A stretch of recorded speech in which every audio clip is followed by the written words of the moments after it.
जो अलका जी के रेत के महल से प्रभावित है, मैं कहूँगा रखो हौसला, वो मंजर भी आएगा।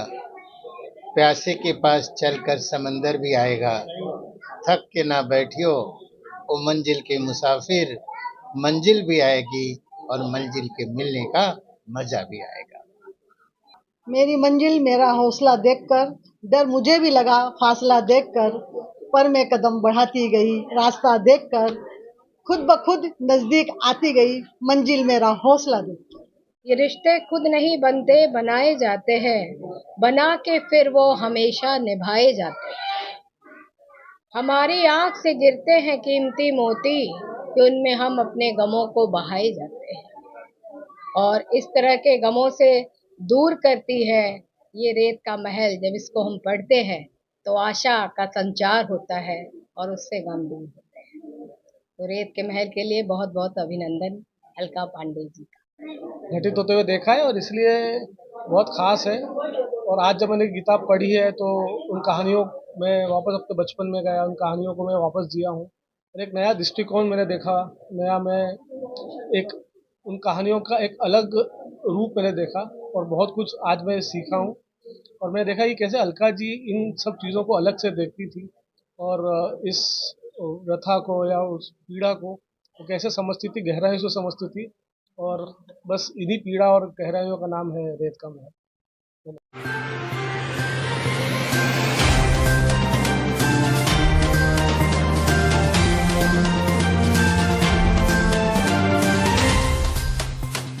नमस्कार, मैं पूजा पांडे।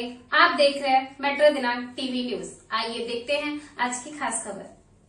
नवी मुंबई में रेत का महल पुस्तक का भव्य लोकार्पण। पुस्तक चर्चा और काव्य गोष्ठी में उमड़ा साहित्य प्रेम। नवी मुंबई सानपाड़ा स्थित हाईवे व्यू शिकारा रेस्टोरेंट में अखिल भारतीय अग्निशिखा मंच के तत्वाधान में 10 दिसंबर को डॉक्टर अलका पांडे की 15वीं पुस्तक कहानी संग्रह रेत का महल का भव्य लोकार्पण हुआ। इस कार्यक्रम की अध्यक्षता दयानंद तिवारी ने की। मुख्य अतिथि के रूप में मंजू लोढ़ा उपस्थित रही, जबकि विशेष अतिथि राम कुमार पाल, प्रमुख वक्ता पवन तिवारी, वक्ता सेवा सदन कनक लता तिवारी और अश्विन पांडे भी मंच पर मौजूद रहे। सत्कार मूर्ति के रूप में स्वयं लेखिका डॉक्टर अलका पांडे, प्रकाशक राम कुमार त्रिपाठी, वरिष्ठ पत्रकार प्रेमेंद्र सिंह, कमलेश गुप्ता, संतोष साहू तथा मंच संचालक कुमार जैन कार्यक्रम का हिस्सा बने। पुस्तक चर्चा के दौरान अध्यक्ष दयानंद तिवारी ने कहा कि रेत का महल संस्कारों की धरोहर है और इस संग्रह की हर कहानी के केंद्र में एक ऐसी स्त्री है जो धोखा झेल कर भी टूटती नहीं बल्कि आत्मविश्वास के साथ आगे बढ़ती है। यह संग्रह पाठकों को हताशा से बाहर निकालने की प्रेरणा देता है और एक नया दृष्टिकोण प्रदान करता है, इसलिए इसे अवश्य पढ़ना चाहिए। प्रमुख वक्ता पवन तिवारी ने बताया कि इस पुस्तक में 18 कहानियां हैं, कुछ संस्मरण के रूप में, कुछ गहन संवेदनाओं से भरी हुई और सभी यथार्थ से जुड़ी हुई हैं। उन्होंने कहा कि उन्हें अलका पांडे में नई संभावनाएं नजर आती हैं। वक्ता सेवा सदन ने यह कहा कि ये कहानियां तीखे तेवर वाली है और इंसान यदि ठान ले तो रेत का महल भी बना सकता है। उन्होंने अपनी बात को खूबसूरत शब्दों में पिरोते हुए कहा कि हंसी खुशी और मानव मन की व्यथा शब्दों से संवर कर बन जाती है कथा। रेत का महल इसी की गाथा है। कनक लता तिवारी ने कहा कि सभी कहानियां जीवन के अनुभव से निकलती है, जिनमें रिश्तों की नाजुकता को बेहद सदे हुए अंदाज में दिखाया गया है। अश्विन पांडे ने कहा कि भले उन्होंने सभी कहानियां न पढ़ी हो, लेकिन जितनी पढ़ी और जीवन में देखा है उससे स्पष्ट है कि यह कोई कल्पना नहीं बल्कि यथार्थ है, जिसके कई दृश्यों के वे खुद साक्षी रहे हैं। लेखिका डॉक्टर अलका पांडे ने अपने विचार साझा करते हुए कहा कि समाज सेवा के दौरान उन्होंने समाज के विसंगतियों को करीब से महसूस किया और वहीं उनके शब्दों और कल्पना के सहारे कहानी का रूप ले सके। उनके अनुसार लेखक वही है जो आसपास की स्थितियों और भावनाओं को महसूस कर उन्हें रचना में ढाल दे, और उन्होंने भी वही किया। जो देखा और महसूस किया उसे ही लिखा। लोकार्पण के बाद काव्य गोष्ठी की शुरुआत हुई, जिसकी अध्यक्षता भोपाल से आए कवि किशन तिवारी ने की और मुख्य अतिथि ओम प्रकाश तिवारी रहे। विशेष अतिथियों में अनिल कुमार राही, वंदना श्रीवास्तव, प्रोमिला शुक्ला और स्नेहा रानी गायकवाड़ रही।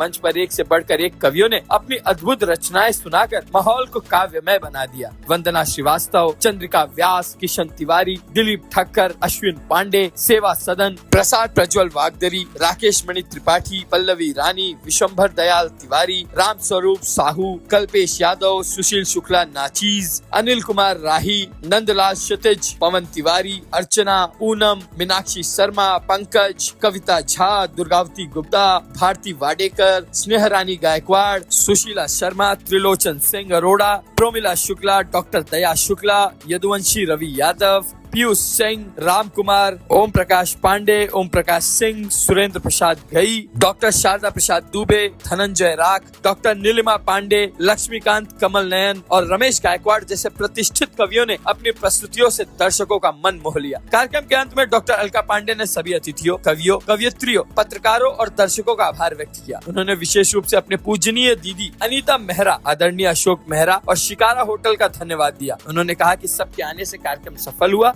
अब आइए देखते हैं मेट्रो दिनांक टीवी न्यूज पर इस कार्यक्रम के दौरान उपस्थित लोगों ने क्या कुछ कहा। पत्रकार विजय सिंह की रिपोर्ट।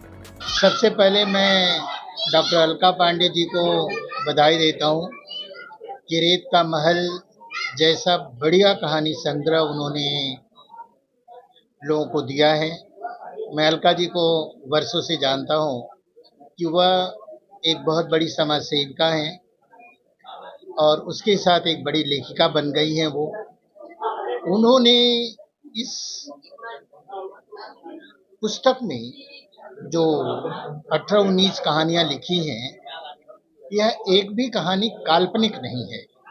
यह उनके अनुभवों पर आधारित कहानी है और कहानी सिर्फ कहानी नहीं है, बल्कि आज स्त्रियों की समस्याएं, युवकों की समस्याएं, भारतीय संस्कृति की समस्या, सभी पर प्रकाश डालते हुए उन्होंने बहुत सारी समस्याओं का इसमें कहानियों के माध्यम से समाधान भी दिया है। इसलिए ये कहानियाँ सिर्फ कहानियाँ नहीं हैं, बहुत ही महत्वपूर्ण कहानियाँ हैं। और रेत का महल जो कहानी है वह एक आधुनिक युवती के चरित्र पर आधारित है। वह सोचती है कि वो बहुत सुंदर है और अंत में उसकी सुंदरता के बावजूद उसका बॉयफ्रेंड ही उसे रिजेक्ट करता है। लेकिन अलका जी की कहानी की विशेषता है कि वह टूटती नहीं है, बल्कि वह बदला लेने के लिए ज़्यादा मेहनत करती है। मेहनत करके वह उसे दिखाना चाहती है। इनकी जितनी भी कहानियां हैं, सभी कहानियों में रोष तो है, गुस्सा है, लेकिन रोष और गुस्सा बिगड़ा हुआ नहीं है, बल्कि वह बनने वाला गुस्सा है। इसलिए ये कहानियां आज के युवाओं के लिए, आज के परिवार के लिए, आज के युवतियों के लिए, सभी के लिए बहुत इम्पोर्टेंट है। मैं डॉक्टर कनकलता तिवारी, नई मुंबई से। मैं एक रचनाकार के नाते दूसरे रचनाकार को बधाई देना चाहूँगी कि वो नवी मुंबई के एक बहुत संभावनाशील लेखिका हैं और उनका जो कहानी संग्रह है वो सिर्फ कहानियाँ नहीं हैं, वो जीवन के अनुभव से निकली हुई कहानियाँ हैं। और उनको जब हम पढ़ते हैं तो उसकी पीड़ा को, उनकी भावनाओं को महसूस करते हैं। और उन्होंने जो नाम रखा है रेत का महल, तो उसको हम ऐसा भी कह सकते हैं कि हम रेत के महल बनाते रहते हैं और कोई भी जो घटना होती है तो हमारा साहस टूट जाता, हमारा महल टूट जाता है।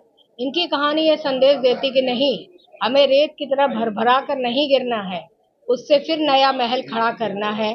तो आशाओं और संभावनाओं से भरी कहानियाँ हैं और बहुत खूबसूरत कहानियाँ हैं उनकी। और मैं अलका पांडे जी को बहुत बहुत बधाई देना चाहती हूँ। नवी मुंबई की एक बहुत सशक्त लेखिका है और सशक्त समाज सेविका भी। यही संदेशा देना चाहूँगी कि एक लेखक जो होता है, जो लेखक एक होता है, वो जो अपने इर्द गिर्द देखता है, महसूस करता है, उसके बारे में सोचता है, और जो समाज की विसंगतियाँ होती हैं उनके ऊपर ही वो अपनी कलम चलाता है। तो मैंने भी यही किया है। मेरे समाज सेवा करते समय जो जो मेरे नज़रों में आया या मैंने उनको लोगों को भोगते हुए देखा, समझा, उन्हीं को मैंने अपनी कल्पनाओं के जरिए शब्दों में उतार कर उसको विस्तार दिया और एक कहानी का रूप देकर पाठकों के समक्ष लेकर आए। अलका जी, इस पुस्तक के माध्यम से आप जनता को क्या कहना चाहोगे, क्या संदेश देना चाहोगे, स्पेशली यंग जनरेशन? आज हम देख रहे हैं कि युवा पीढ़ी अपने संस्कारों से भटक रही है।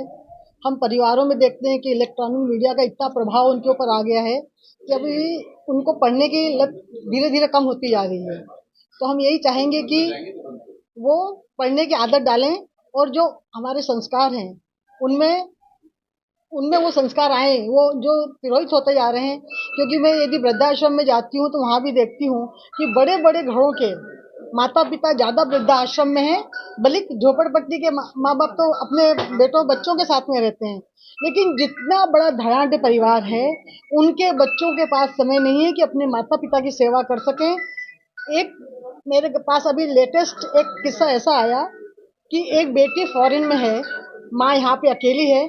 उसने 4 कैमरे लगवा दिए हैं, 3 नौकरानियां रख दी हैं जिनका समय चेंज होता है, और वो कैमरे से माँ को देखती है, नौकरानियों को समझाती है। पर ये क्या जीवन है? वो अपनी माँ को अपने साथ भी ले जा सकती है। हो सकता है उसकी बहुत सारी परिस्थितियां ऐसी हों कि वो अपनी माँ को अपने साथ न रख पाती हो। तो मैं ये कहना चाहती हूँ, जिन माँ बाप ने, जैसे पहले कहावत थी कि एक माँ बाप 10 बच्चों को पाल सकता है, पर 10 बच्चे मिलकर एक माँ बाप को नहीं पाल सकते।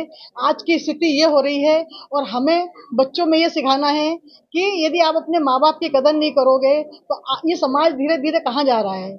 आज जैसे हम समाज में देख रहे हैं कि बच्चे शादी नहीं कर रहे हैं, शादी करते हैं तो बच्चे पैदा नहीं करते, कुत्ते और बिल्लियों को पाल रहे हैं और उनको ही अपना बेटा बना रहे हैं। तो ये कितनी बड़ी एक, मतलब हम देखेंगे हमारे भारतवर्ष में कितना विसंगति ये पैदा हो रही है। तो हम लेखक के द्वारा ही, लिखने के द्वारा ही इन चीजों को दूर कर सकते हैं। नहीं, रेत का महल तो इसलिए चुना गया कि हर मानव अपने मन में कुछ विचार बनाता है और हमेशा कुछ ना कुछ रेत के महल खड़े करता है, और वो धाराशायी भी होते हैं, फिर उनको करता है। तो जब वो कहानी में लिख रही थी तो उसके जो सपने टूटे थे, उसका जो घमंड टूटा था, तो मेरे विचार में यही आया कि उसके रेत का महल जो उसने इतने दिनों से खड़ा किया था वो चूर चूर हो गया। उसकी जो संभावनाएं थी, जैसे जिस तरह से वो सोच रही थी कि मैं तो किसी भी लड़के को रिजेक्ट कर दूंगी, और यही मन में प्लान बनाती थी कि मैं ही उसको रिजेक्ट करूंगी। लेकिन जब उस लड़के ने उसको रिजेक्ट कर दिया तो वो, मतलब उसका रेत का महल टूट गया। तो उस वजह से मैंने उसको रेत का महल लिखा कि इस तरह से टूटता है। और ये घटना बताती हूँ कि एक लड़की मैं जानती हूँ जिसके पहले बहुत रिश्ते आते थे, वो रिजेक्ट करती थी उनको, आखिर में वो कुंवारी रह गई, उसकी शादी नहीं हुई। लेकिन यहाँ पे मैंने कहानी को मोड़ दिया है, और वहीं से ये प्रेरणा मुझे मिली कि अपने रूप के घमंड में वो लड़कों को कैंसिल करती जा रही थी, और उसकी फिर लास्ट में ये हो गया कि उसको शादी भी नहीं हुई, यहाँ तक कि उसको दूसरे पति या जिनकी पहली बीवी मर गई ऐसे लड़के भी नहीं मिले आज तक, मतलब वो कुंवारी ही रह गई। तो उसको मैंने थोड़ा घुमा फिरा के कहानी का रूप दे के ये बताया। हंसी खुशी और मानव मन की व्यथा, हंसी खुशी और मानव मन की व्यथा शब्दों से सवर कर बन जाती है कथा और लघु कथा, और रेत महल है इसी की गाथा।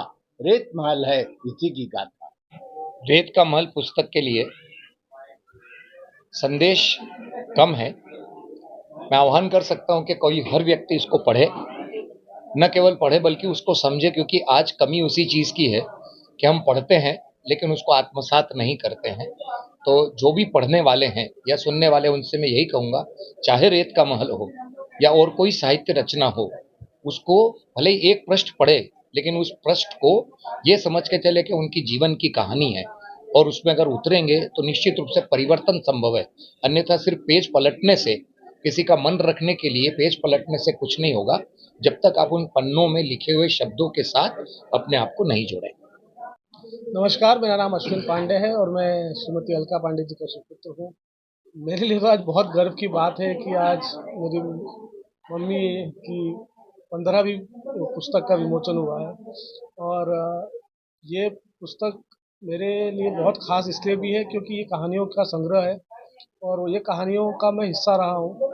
बचपन से मैंने इन कहानियों को, इन सिचुएशंस को मैंने घटित होते हुए देखा है हमारे घर में, हमारे सामने, और घटित होते हुए देखा है, और इसलिए बहुत ख़ास है। और आज जब मैंने किताब पढ़ी है तो उन कहानियों में वापस अपने बचपन में गया, उन कहानियों को मैं वापस जिया हूँ, और एक नया दृष्टिकोण मैंने देखा, मैं एक उन कहानियों का एक अलग रूप मैंने देखा, और बहुत कुछ आज मैं सीखा हूँ। और मैंने देखा कि कैसे अलका जी इन सब चीज़ों को अलग से देखती थी, और इस व्यथा को या उस पीड़ा को वो कैसे समझती थी, गहराई से समझती थी। और बस इन्हीं पीड़ा और गहराइयों का नाम है रेत का महल। आज बहुत हर्ष का विषय है जो आरके पब्लिकेशन समूह मुंबई द्वारा इस किताब का प्रकाशन हुआ है, और आज के कार्यक्रम में डॉक्टर दयानंद जी के हाथों इसका विमोचन हुआ। पवन तिवारी जी, शिवा शरण प्रसाद जी जैसे दिग्गज लोग यहाँ बैठे थे, साहित्यकार।